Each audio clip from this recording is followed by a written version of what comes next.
வாக்குப்பதிவு வாக்கு எண்ணிக்கை என்பது மிக தீவிரமாக நடைபெற்று வரக்கூடிய நிலையில் ஒவ்வொரு சுற்று முடிவுகள் வெளியாக இருக்கின்றன. பல்வேறு திருப்பங்கள் ஏற்படுமா என்று மாற்றங்களுக்கிடையே இந்த வாக்கு நிலவரமானது சென்று கொண்டிருக்கிறது. வாக்கு எண்ணிக்கை நிலவரம் தற்போது வரையில் ஒரு வெற்றி கொண்டாட்டம் எதுவும் இல்லாமல் அனைவரும் அமைதியாக இந்த வாக்கு எண்ணிக்கையை பார்த்து கொண்டிருக்கிறார்கள் என்றால் தற்போது வரையில் இறுதியாக ஒரு இழுபறியாக தான் காணப்படுகிறது. பாஜக பொறுத்தவரை அதிக இடங்கள் முன்னிலை இருந்தாலும் கூட காங்கிரஸ் இந்தியா கூட்டணி அதை பின்தொடர்ந்து வந்து கொண்டிருக்கிறார்கள். இதனால் மாற்றம் எதுவும் ஏற்படுமா என்றுதான் ஒட்டுமொத்த நபர்களும் மக்களும் பார்த்துக் கொண்டிருக்கிறார்கள்.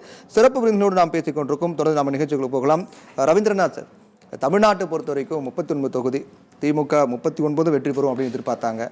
ஆனால் முன்னிலை பொறுத்த வரைக்கும் அதிமுக கூட்டணி ஒரு இடத்துல, அதிமுக கூட்டணி பொறுத்த வரைக்கும் விருதுநகர் தொகுதியில் தேமுதிக முன்னிலை வகிக்கிறாங்க. பாஜக கூட்டணி பொறுத்த வரைக்கும் தருமபுரியில் பாமக முன்னிலை வகிக்கிறாங்க, சௌமியா அன்புமணி. இப்போ அவங்களுக்கான நிலவரமும் ஒரு டஃப்பாக தான் போயிட்டுருக்கு. அதிகப்படியான வாக்கு வித்தியாசம் கிடையாது, டஃப்பாக தான் போயிட்டுருக்கு. இது எப்படி போகும்னு நினைக்கிறீங்க? இப்போ ஏற்கனவே 16,000 வாக்கு வித்தியாசத்தில் சௌமியா அன்புமணி முன்னிலை இருக்கிறதா செய்தி வந்தது. ஆனால் இப்போ பார்த்தீங்கன்னா 1600 வாக்குகள் பின்னடைவில் இருக்கான்னு சொல்லி செய்திகள் வருது. அதனால் இன்னும் பொறுத்து இருக்கணும். இன்னும் பல ரவுண்டு இருக்குது. அதே மாதிரி விருதுநகர்களோட மாற்றல் வர்றது வாய்ப்பு இருக்குது. அதில் தமிழ்நாட்டை பொறுத்தவரை 39 தொகுதிகளையும் இந்தியா கூட்டணி வெற்றி பெறுகிற வாய்ப்பு இருக்குன்னு தான் இன்னும் இப்போ நம்புகிறேன். ஏன்னா பல இடங்களில் பிஜேபி லீடிங் எல்லாமே பார்த்தீங்கன்னா 1000 வாக்குகள் உள்ளதை பார்த்து தொகுதியில் கிட்டத்தட்ட 100 தொகுதியில் மேலே 1000 வாக்கு வித்தியாசம் தான் லீடிங். கோவை தொகுதியில் கூட இழுபறி, கோவை தொகுதியில் போட்டி ரொம்ப கடுமையாக இருக்குன்னு சொல்கிறாங்க சார். கோவை தொகுதியில் இப்போ போட்டிங்கிறது திமுகவுக்கும் பாஜகவுக்கும் இருக்குது. ஏன்னா 3 இடத்துல அதிமுக போயிட்டாங்க. அந்த வித்தியாசம் செகண்டுக்கும் தேர்டுக்கும் வித்தியாசம் அதிகமாக இருக்குது, ஃபர்ஸ்ட்டுக்கு செகண்டுக்கு வித்தியாசம் குறைவாக இருக்குது அப்படிங்கிறாங்க. ஆமாம், ஏன்னா கடுமையான பிரச்சாரத்தை இங்கே அண்ணாமலைக்காக எல்லா அகில இந்திய தலைவர்களும் பிஜேபி பண்ணாங்க.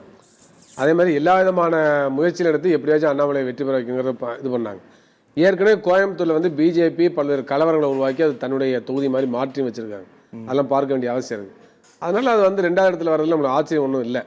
அப்புறம் ஏற்கனவே அதிமுக தன்னை இழந்து விட்டதுன்னா பார்க்கணும். தன்னுடைய தனித்தன்மையை அதிமுக இழந்து பிஜேபியோட கூட்டணி வைத்ததன் காரணமாக இழந்து விட்டதுன்னு பார்க்க வேண்டிய அவசியம் இருக்குது. பிஜேபியோட நோக்கம் ஓரளவில் நிறைவேறும் தான் பார்க்கணும். ஏன்னாக்க அதிமுக பின்னுக்கு தள்ளிவிட்டு தான் 2வது இடத்துக்கு வரணும் அப்படிங்கிற மாதிரி ஒரு முயற்சியை கடுமையாக பண்ணாங்க. அப்போ இது அதிமுக கடுமையான செட்பேக். இதுலேருந்து அவங்க படிப்பினை கற்றுக்கொள்ள வேண்டும். ஆனால் இப்போ எனக்கு அகில இந்திய அளவில் பார்க்குறப்ப வரக்கூடிய தகவல் உங்களுடைய தொலைக்காட்சியிலும் பார்க்குறப்ப 289 தொகுதியில் என்டிஏ லீடிங் வருது. என்டிஏனாக்கா அது பிஜேபி ப்ளஸ் அவங்க கூட்டணி கட்சிகள் தான்.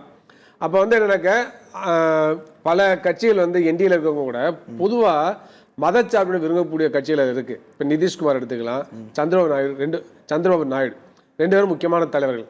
அப்போ இவங்க ஒரு மதச்சார்பற்ற அரசை உருவாக்கணுங்கிற நிலை எடுத்தாங்கன்னு வச்சுங்களேன், பிஜேபி ஆட்சி அமைக்க முடியாது. ஏன்னா 13 இடங்கள் தான் கூடுதலாக இருக்குது, 272 குறைந்தபட்சம் வேணும். அப்போ போக ட்ரெண்ட் இன்னும் மாறுது வாய்ப்பு இருக்குது. இன்னும் கூட பிஜேபி குறைவதற்கான வாய்ப்பு இருக்குது.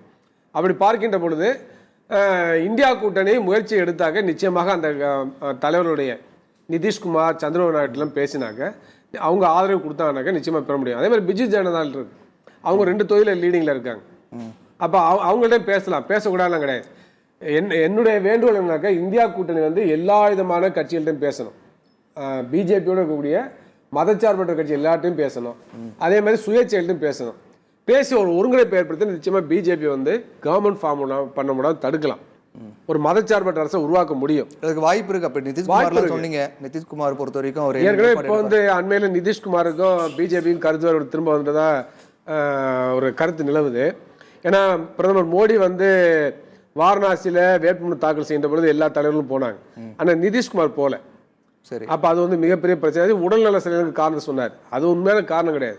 அவங்களும் ஏதோ ஒரு மோதல் திரும்ப வந்து விட்டது.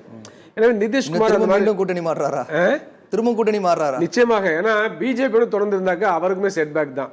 எப்படி இங்க அதிமுக ஒரு 3வது தள்ளப்படக்கூடிய சூழல் இருந்தோ அதே நிலை ஏற்கனவே நிதிஷ்குமாருக்கு ஏற்பட்டு விட்டது. அங்கே சட்டமன்ற தேர்தலில் பார்த்தீங்கன்னா நிதிஷ்குமார் பிஜேபியோட எண்ணிக்கை குறைவு தான் இந்த போன தேர்தலில். அதை பார்க்கணும் நம்ம. அப்போ ஏற்கனவே பிஜேபியோட கூட்டணி வச்சதுனால நிதிஷ்குமார் பாதிக்கப்பட்டிருக்காங்கன்னு பார்க்க வேண்டிய அவசியம் இருக்கு. அப்போ நிதிஷ்குமாரை பேசினாக்கா அதுக்கான வாய்ப்பு இருக்கு. முக்கியமான அமைச்சர் பதவியில் தரோம் அப்படின்னு சொன்னாக்க அதுக்கான வாய்ப்புகள் இருக்கு. அதே போல சந்திரபாபு நாயுடு ஏற்கனவே பிஜேபி எதிர்த்து அங்கே நின்னவர் தான். அதே போல் பார்த்தீங்கன்னா இதில் நேஷனல் ஃப்ரண்ட் கவர்மெண்ட்லையும் அவர் இருந்தார். அப்போ அதையெல்லாம் வைத்து பார்க்கின்ற பொழுது அவர் பேசலாம். அவர்கிட்ட ஏற்கனவே பேசி கொண்டிருப்பதாக செய்தியில் வந்திருக்கு. இந்தியா கூட்டணி தலைவர் நிதிஷ்குமார்ட்டையும் பேசுகிறதா தகவல் வந்திருக்கு. அதே மாதிரி பிஜு ஜனதா தள்கிட்டையும் பேசலாம். அந்த மாதிரிலாம் பேசினாக்க கணிசமான இடங்களை வந்து அவங்கள வென்றெடுக்க முடியும். பிஜேபி கவர்மெண்ட் ஃபார்ம் பண்ணி தடுக்க முடியும்.